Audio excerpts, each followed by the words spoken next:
profitait tranquillement de ses vacances dans une ville côtière du Midi.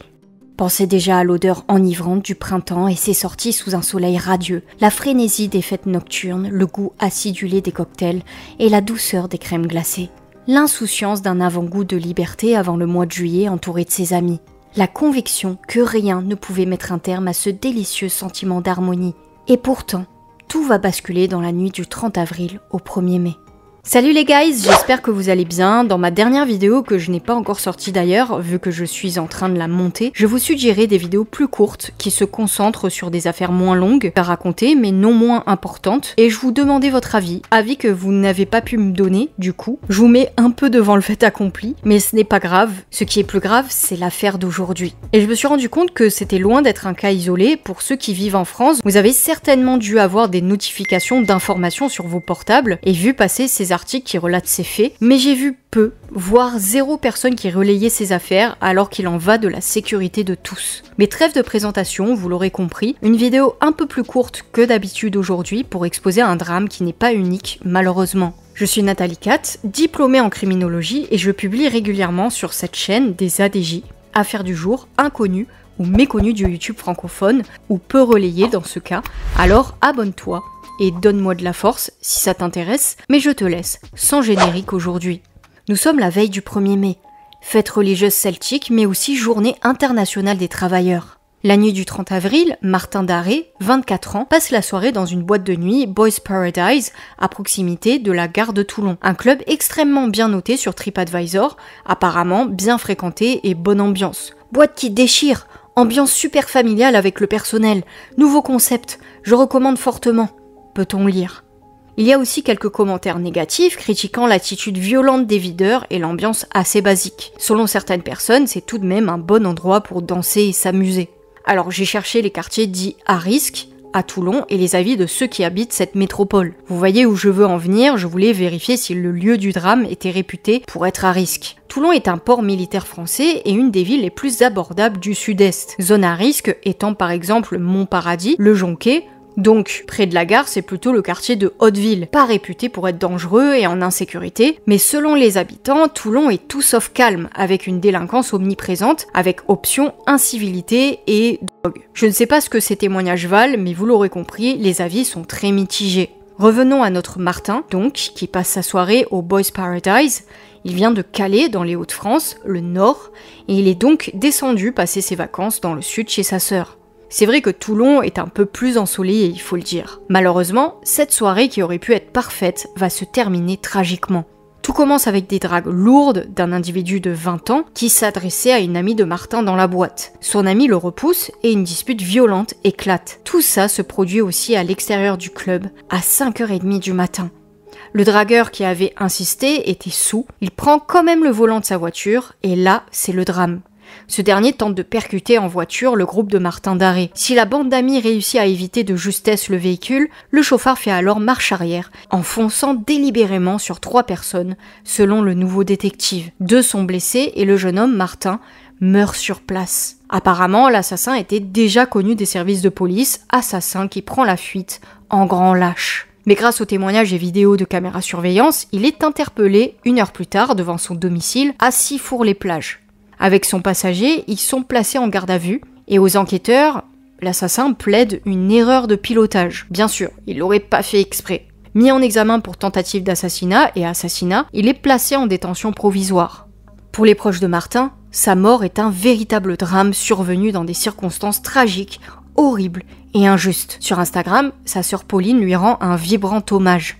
« C'est une blessure incommensurable, un vide immense. Je n'arrive pas à y croire. Nous vivons un vrai cauchemar. Je ne peux pas envisager ma vie sans lui, sans toi. » Elle décrit son frère comme quelqu'un de généreux et de profondément gentil. Il était aimé et beaucoup apprécié. Son ami Yann Loison fait aussi part de son chagrin sur le même réseau social. « Je suis totalement anéanti par ton injuste disparition. Tu étais le frère que je n'avais pas. Toujours ensemble, de près ou de loin. Tu es parti à seulement 24 ans.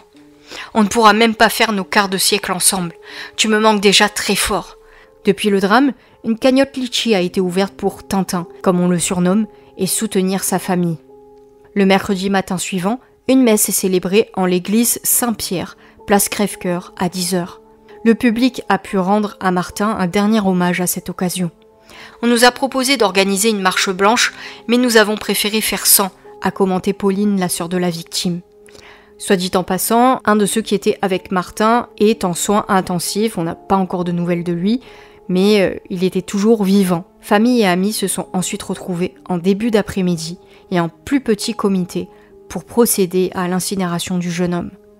Voilà, ce genre de drame n'est en aucun cas isolé, suffit de taper « fauché volontairement » sur votre moteur de recherche, Google ou Ecosia, pour tomber sur des dizaines d'autres cas.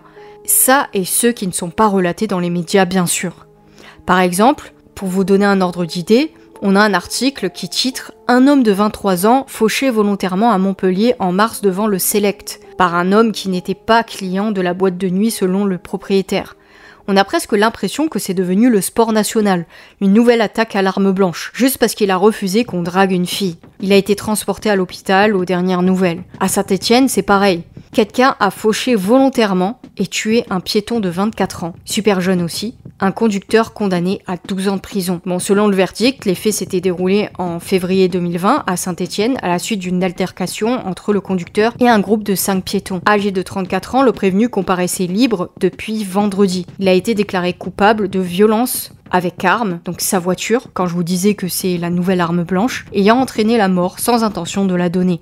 Donc, on a une circonstance atténuante, car la cour d'assises a retenu la circonstance atténuante d'altération du discernement de l'accusé qui souffrait apparemment de troubles psychiques ou neuropsychiques, car il était bénéficiaire de l'allocation adulte handicapé, l'AAH. Et ça a été plaidé par la défense. L'accusé affirme avoir perdu le contrôle de son véhicule à la suite d'une altercation avec un groupe de 4 piétons, tout en contestant avoir fait une marche arrière et roulé une deuxième fois sur l'homme de 24 ans, qui est décédé peu de temps après les faits. Donc en gros, pareil, il a foncé dessus, et ensuite il a fait une marche arrière, comme dans notre cas, comme avec Martin. C'est exactement le même déroulement. Donc encore une fois, une marche arrière soi-disant accidentelle. Alors je trouve cette manière de tuer particulièrement vicieuse et perverse. Évidemment, toutes les façons de tuer sont horrible et abjecte, mais celle-ci est particulièrement vicieuse et sournoise. Je sais pas ce que vous en pensez, car le fait de plaider la marche arrière accidentelle, je trouve ça un peu gros, surtout quand on tente de foncer sur un groupe qui a fait auparavant du tort, entre guillemets, en empêchant une drague lourde. Dites-moi ce que vous en pensez, vous, et si vous êtes arrivé jusque-là, mettez Martin en commentaire, un jeune homme qui avait la vie devant lui, et se l'est vu arracher, juste parce qu'il a défendu une amie.